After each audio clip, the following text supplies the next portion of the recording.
चला तुम्हाला आज सांगते मी दिवसभर काय काय केलं. तर सकाळी मॉर्निंगला उठून बघा हे काय घोटायचं काम चालू आहे. एवढे हात दुखत होते काय सांगायचं, पण ह्याला एवढं घोटायला लागतं, एवढं घोटायला लागतं. तर हात जाम झाले होते माझे, तुम्हाला काय सांगतं. चला तुम्हाला दाखवते. हे बघा हात कसे लाल लाल झालेत, पण त्याला असंच घोटायला लागतं. काय घोटायला लागतं तर चला मी आज बनवणार होते खारुड्या. तर हे खारुड्याचं हे बघा हे काय म्हणतात स्टफिंग आहे. हे त्याला असं एवढं घोटायला लागतं, एवढं घोटायला लागतं, नाहीतर ते गाठी होतात. मग ते तिकडं घोटत घोटत थोडंसं इकडं स्वयंपाकाची पण तयारी करून घेतलं. म्हटलं स्वयंपाक लगेच करून घ्यावं, त्याला टाईम लागतो ना घालायला ते. मग एक साईडला कुकर लावला, लगेच भात घातला आणि ह्याला घोटतच होते. एक कामात दोन कामं असते, ते एकच काम करत बसत नसतो आपण, मग दिवस जातो आपला नाही का. मग म्हटलं बघा इकडे शिजलं, ह्याला थंड करायला ठेवलं. तोपर्यंत मग इकडं पोरी उठल्या होत्या, त्यांना दिले नाश्ता बनवून. पोरी माझ्या कन्या उठल्या होत्या, त्यांना मस्त अशी पोहे बनवले. त्याच्यासोबत थोडंसं काकडी गाजर माझ्या कन्येला दिलं. खात पण नाही तर पण डॉक्टरांनी सांगितले तिला द्या सॅलड वगैरे. मग तिला पोहे वगैरे करून दिले.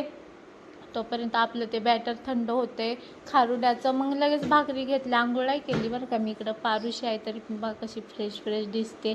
मग जाऊ द्या म्हटलं, घाम पण येतो खूप, म्हणून म्हटलं पहिलं आज उलटं झालं. म्हटलं आज पहिलं स्वयंपाक केला मग आंघोळ केली. रोज पहिलं आंघोळ असती मग स्वयंपाक असतं. मग अशा पटापटा भाकरी करून घेतल्या.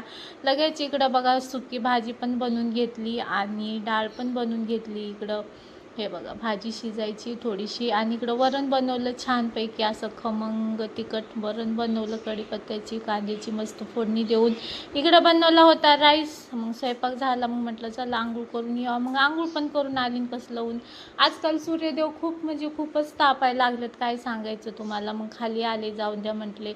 मस्तपैकी असा पौष्टिक आहार केला, नाश्ता केला. नाश्ता केल्याच्या बाद तेवढ्यात बघा स्वयंपाक केला. मग बरं झालं ना, अहो आले जेवायला. मग त्यांना दिलं असं चटणी वगैरे तोंडी लावाय जेवायला. एक नंबर जेवण दिलं, जेवण वगैरे दिलं. आणि मग मी आणि माझ्या कन्येने बघा कसं लाईनशीर खारुड्या घातल्या. दोघी मायलेकीने मिळून असं घरामध्येच घातल्या. म्हटलं थोडे सुकलं की उन्हात ठेवता येते, बाहेर एवढं ऊन आहे.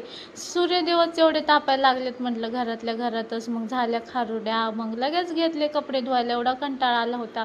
चला अजून फरशी भांडे पण आहेत बाकी. मग म्हटलं चला पहिलं कपडे धुवून घेऊया, मग जाऊया भांडे घासायला. तर चला आज असा होता दिवस. भांडे बिंडे घासल तर घासल, नाही तर डायरेक्ट संध्याकाळी. तर चला आजसाठी एवढंच.